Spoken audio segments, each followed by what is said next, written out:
Hey there, Carrie here. I would like to share a couple of things with y'all today. I hope you're doing well out there. I'm getting quite a few subscribers, and I'm really happy about that.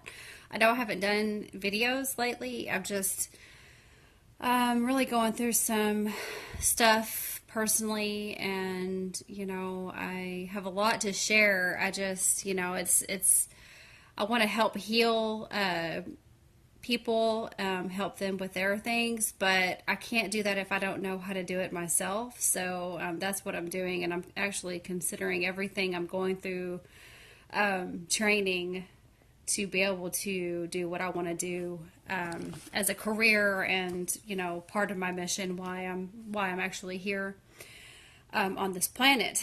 So yeah, I was just doing a video. I was just trying to record this video actually, and I had to stop. I was like, oh, I just don't like it.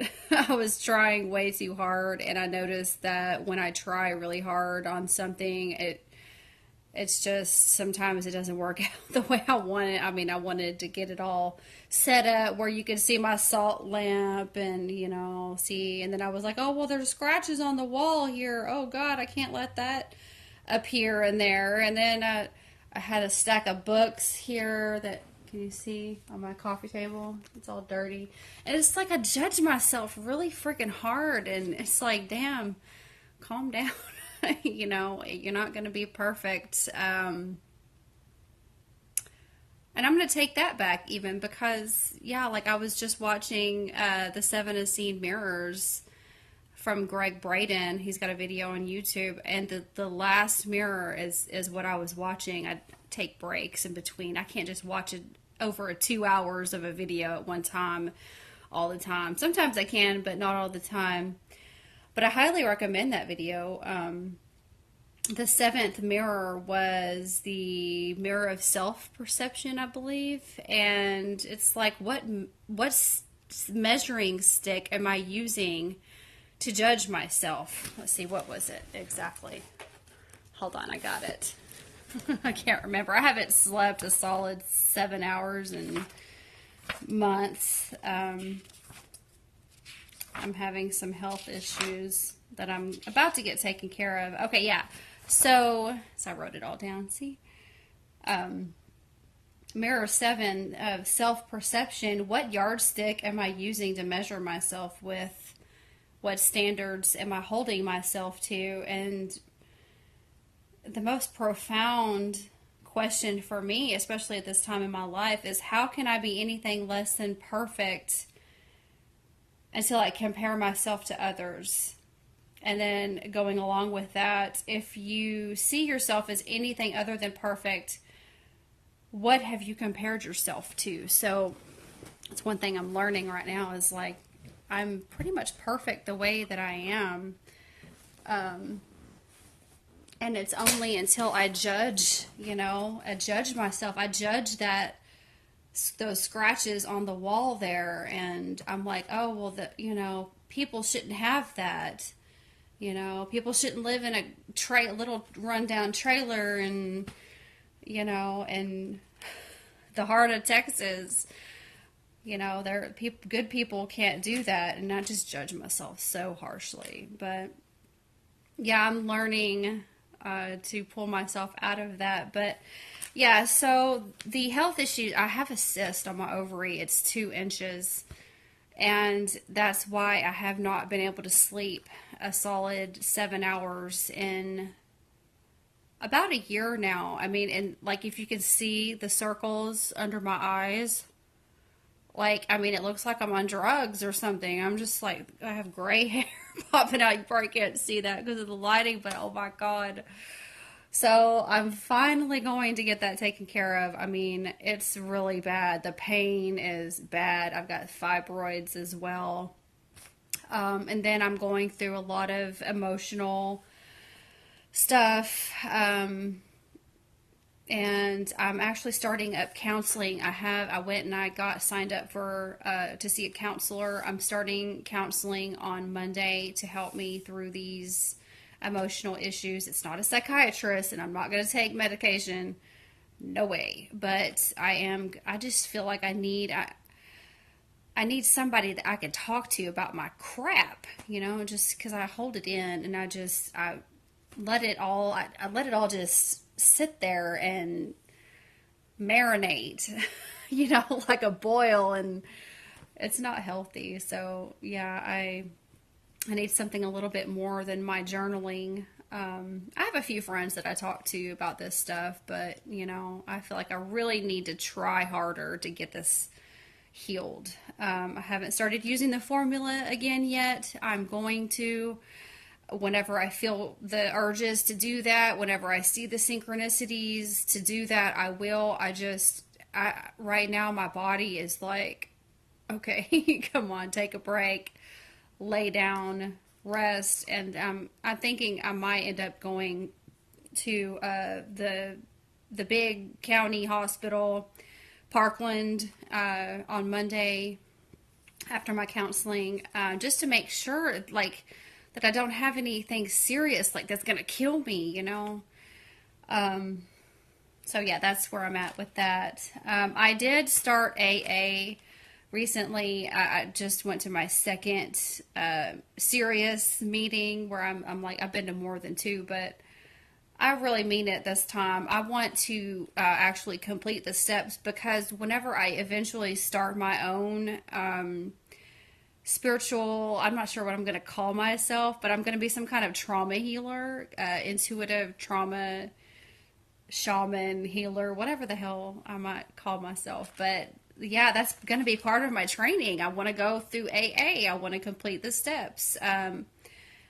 Of course, my higher power is my soul. So, I don't, I'll just leave it at that.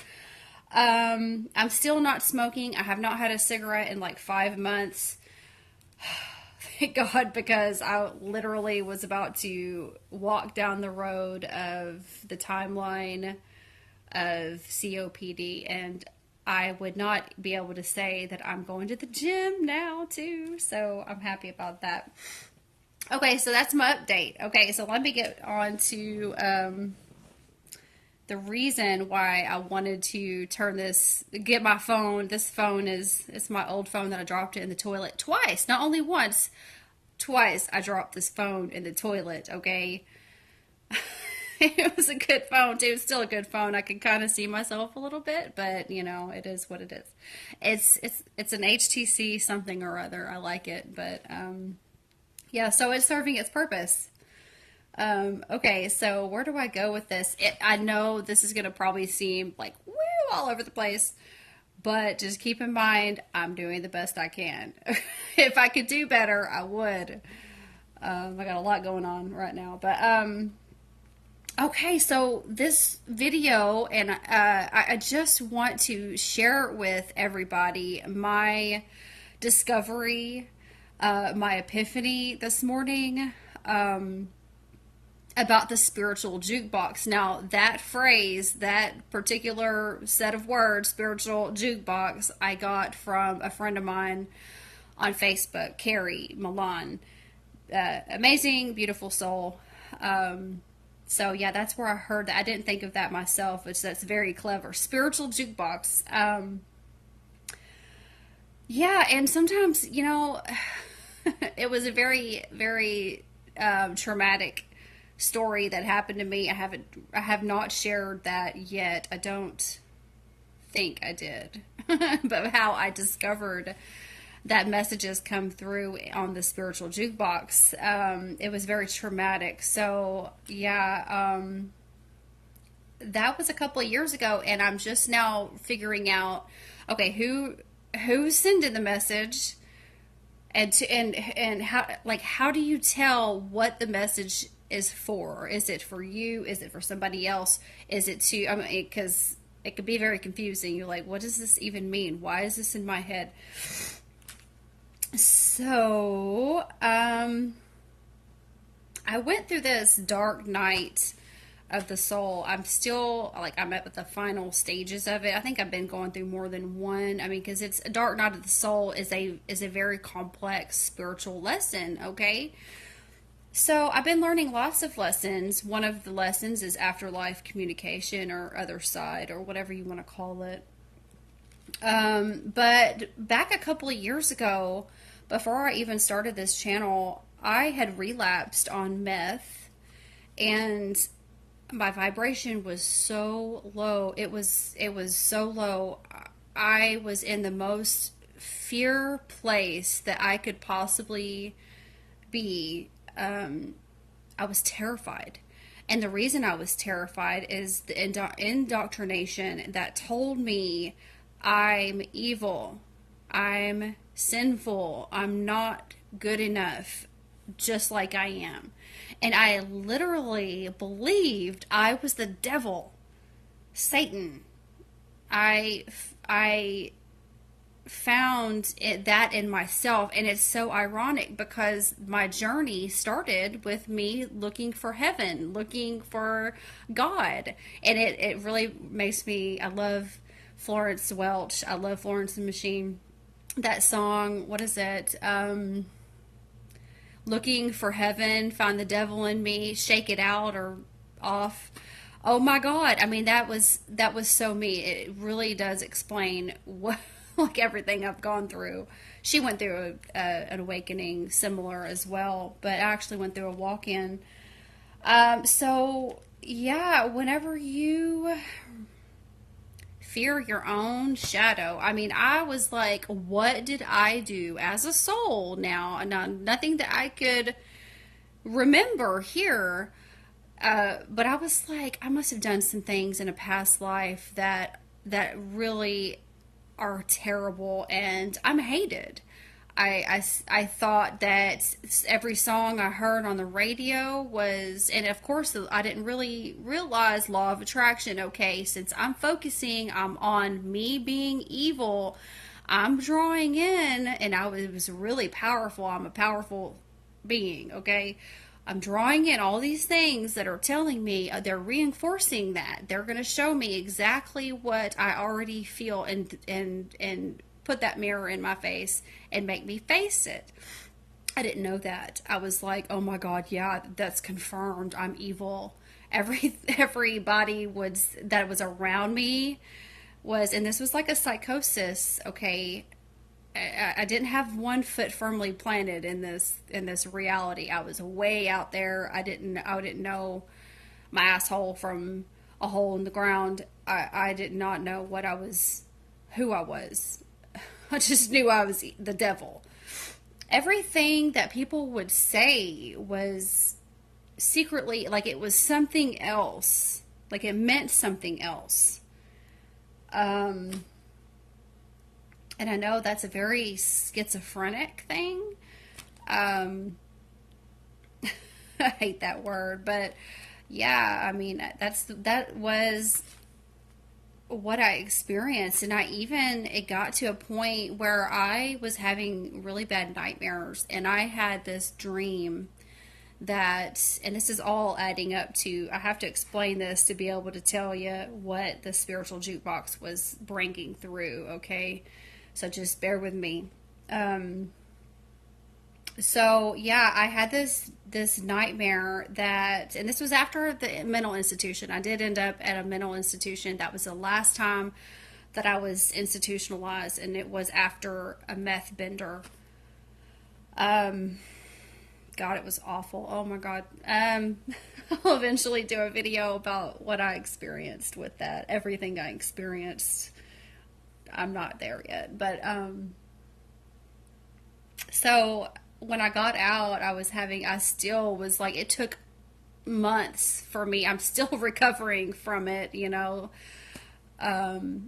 thinking I was evil. In this dream, I was at my mom's house, her property out in Waxahachie, and I was at the neighbor's house. It was my old friend, my old childhood friend, Melanie.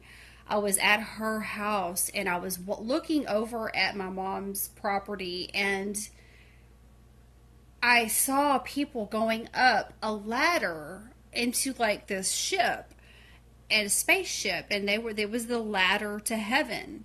And I was a dragon. I will never forget it. I was a dragon watching everybody leave, and I was sobbing on the inside. I was a little boy, a little girl. I was a little soul, bawling, fiercely emotional and upset that I wasn't loved enough to go on this ladder, and I was watching all of everybody I ever knew leave me. And still, I mean, it was so, God, it's powerful. It reminds me of Marduk. But anyway, I won't get into that either. But yeah, so once you embody that, immerse yourself in that darkness, and then you start to come out of it. You're like, really, you take control, you take power, you realize, hey, the darkness is just as powerful as the light. You have to find the balance in that. So yeah, that's where I was, and this is not what this video is about, so I won't go too much more into that. But yeah, that's where I was, and that was, let me tell you, I have a video called Meeting My Shadow Self. It's really, I need to redo that video eventually, but I don't have any, I mean, I'm using my phone right now, holding it, so I don't have a way to redo it. But yeah, like, the information in there is still good. That's what happened to me. That's like meeting my shadow self. I mean, it took all of that to realize, hey, that's me. No soul left behind. I am perfect. Okay. So, okay. Anyway, soapbox. So I was at HEB last night after this AA meeting, and there was a lot of synchronicity with this AA meeting too. I won't go into that, but, so after the meeting, I went to HEB, and I'm like, I have got to get myself some dark chocolate. Love chocolate. Gotta have something. I gotta have it. I gotta have it. It's like a child. I'm going to get it. I'm going to get my chocolate. So I was in the aisle, and there was all this candy in front of me, and then behind me was ice cream, and I was like, and I had 2 things of chocolate in my hand, and then I'm like looking around at the dairy-free ice cream, and I'm like, and I took forever. I was like, oh my God, I cannot make up my mind. So finally oops, I went and checked out. The total was 313, which was another significant thing. It was a synchronistic thing. I'm trying to get comfortable here. So okay, trying to stay on track. This stuff is hard to explain. It's like, how do I get it from my head out there? Okay, so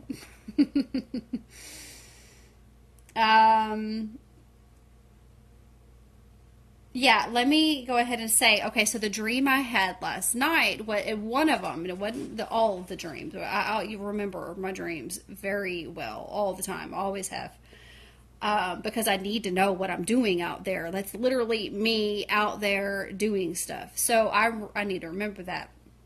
So in this dream I had, and it was very symbolic. There was 2 babies. It was twins, and it was my daughter. Okay, and I saw her laying and swaddled up in this picture, in this like cradle thing, and there was a picture of her, and then right next to her, and I looked at her, I was like, oh yeah, that's my daughter.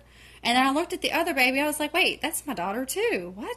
That's weird. And I looked at the face, and I was like, well, that does kind of look like her. And then I was like, well, it's me. Is that me? That's her and me. And it was so, okay. Some other stuff happened, but the gist of it, when I woke up, I was like, what? That was me. And so I'll just say I woke up hearing 2 songs, and the first one was that song by Jennifer Hudson, and it was You're Gonna Love Me. And I know that I have had a walk-in experience, okay? And this is what I've learned. I learned that this might sound really nuts, depending on where you are. If you're still listening, then you probably aren't going to freak out too bad. Okay, so this is a game of polarity integration, right? Light against dark, white, black, good, evil. So, okay, the Carrions, and my name is Carrie Ann. Okay, Carrions. The Carrions are the birds. They represent the dark polarity. But I believe the original soul, Carrie, me, is bird. Okay, and the walk-in was a feline. If you watch the video, the awakening videos, you know that I was seeing a black cat, a feline. And it was like, you're a cat, you're a cat. I'm like, no, I'm not a cat, and I freaked out. Okay, that's one of the things that happened. My psychosis, which turns out to be true. So the walk-in soul is bigger. It's another piece of my soul. The soul is a multidimensional thing. It exists it's so massive. We just can't comprehend how massive our soul is, doing multiple things at one time. So I had a walk-in. It was a feline.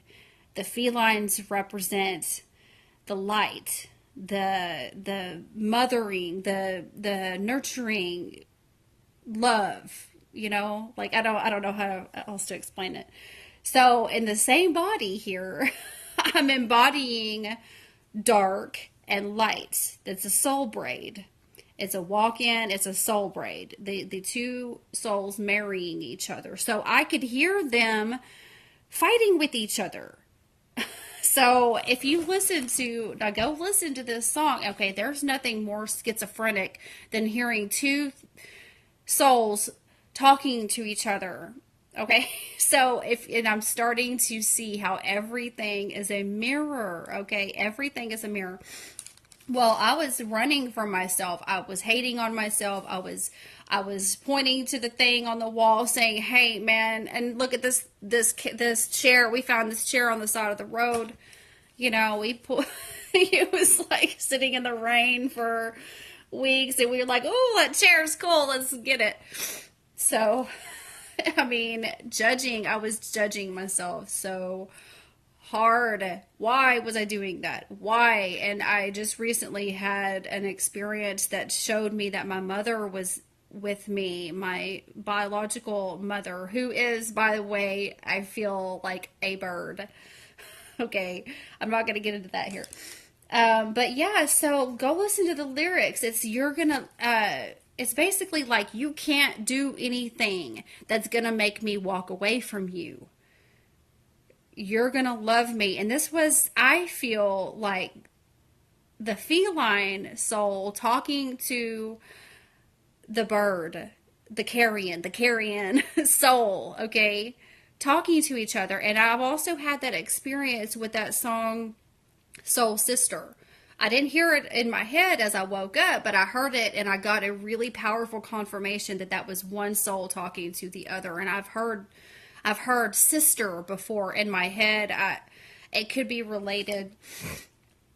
Okay, so the second song, this is a little tip. If you hated a song when you were younger and because you didn't really it didn't make sense. Oh, that doesn't make any damn sense. Go back and listen to it now. It's probably going to make a little bit more sense, because Sarah McLachlan has an album called Mirror Ball. Okay.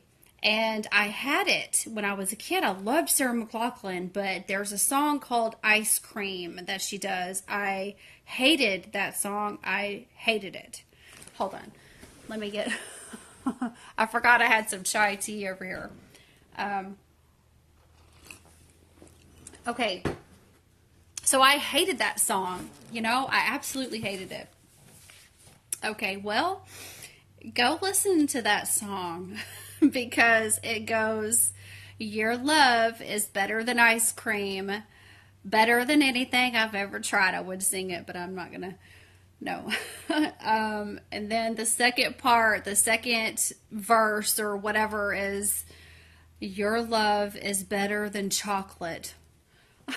Okay, so And then, but the part that I heard while I was laying there, see, I heard the Jennifer Hudson song when I woke. I mean, right as soon as I like started to wake up. So I was like, okay, wow, that's powerful. And then I laid there, and this is what I do: I lay there and I'll just be like in that state in between. And then this ice cream song started to play in my head, and I was like, and it was the part it goes. It's a long way down to the place that we started from. Okay, so this is why I don't sing. But like, holy cow, it's a long way down. That is so relevant to me and my situation right now. And okay, what was I doing last night at HEB? Okay, I was holding the pieces of chocolate and I was looking at ice cream and I realized that is from my soul, which is like a grandmother to the inner child. My soul sent that message to my inner child, letting my inner child know you are perfect, you are better than ice cream, you are better than chocolate. And it is a long way down to the place where I started from, where I was having that dark night and thinking I was the devil. Looking for heaven found the devil in me. And that devil needs love too. Because it's not a devil, it's a child. It's a child on the inside. So I wanted to share that with you guys. I know this got a little bit longer than what I was hoping, but you know, the information is so, I mean, it's so powerful. It's so moving. And when this, and I know that this is synchronicity for me. This is a messages that came through for me. But what, you know, the me was a lot more than just self. Okay. And I mean, I could kind of go on and on about this, but it was like from one soul to the other, and then from the monad, the soul, the whatever. I mean, okay, it's like a Christmas tree. You go on top, you've got the star at the top. I mean, the essence of everything that is my soul, I feel, sent that other song to my inner child. And then I actually had a moment there where I embraced myself as my inner child. I was literally hugging myself, talking to Ella and Rachel, my ego and inner child. Now, there's no more powerful love than to be able to look at yourself in the mirror and say, I'm not going. You're gonna love me, and mean it. I mean, wow, holy shit. So, all right, that's all I've got right now. But yeah, we're perfect, man. We are. We just really have to wade through that darkness, and come out blazing on the other end. So. I'm going to close with that. Y'all have a good one, okay? Bye-bye.